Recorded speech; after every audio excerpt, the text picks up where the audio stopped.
Hey guys, I made a video a long time ago talking about Time Machine, how to set that up. So if you guys watch that and you guys have it all set up, this is how to use it.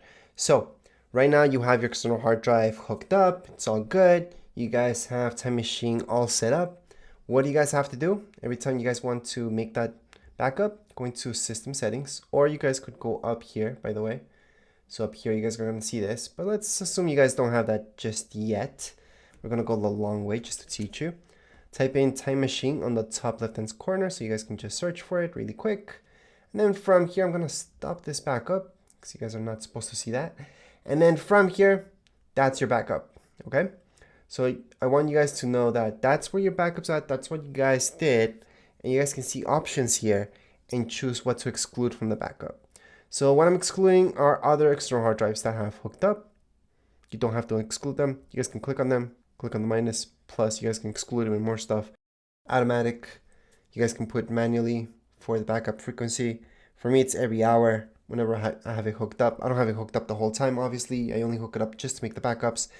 But anyways, right now that you guys see this option right here, we're gonna go ahead and right click on this option. So I'm gonna right click, I'm gonna see backup to Time Machine now.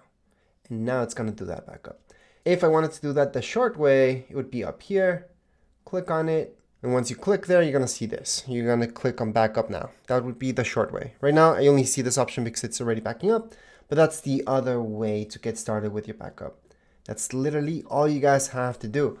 Now, if you have it set up as manually, you have to do this every time. If you have it set up as automatic like me, sometimes you just want that update to go right away. You don't want to wait that 1 hour to pass by. That way, everything's gonna go on and back up on your Mac. So that's how it works. That's how external hard drives work with Time Machine. And no, you don't need to have it plugged in all the time. Obviously, only plug it in when you want to make a backup.